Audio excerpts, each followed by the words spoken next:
Hello guys! So, ganito ginagawa ko.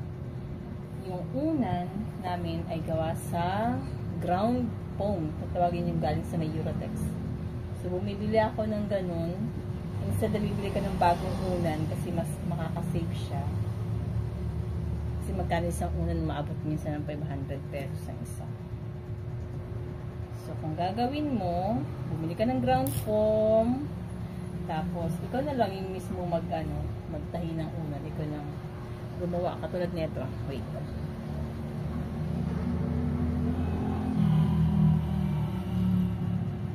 So, ginagawa ko, bumibili ako ng stock ng flour, ng harina.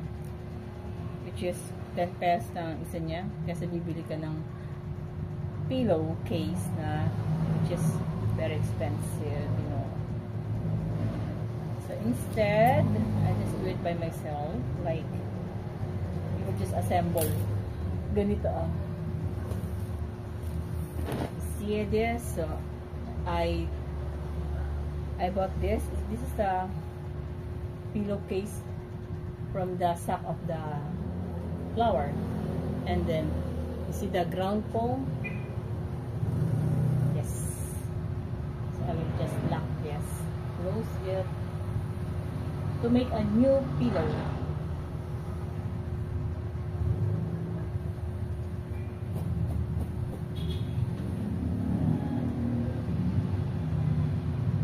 Then I will cover it with a new pillowcase. Then after this, magkakaroon ka ng bagong unan. Very simple.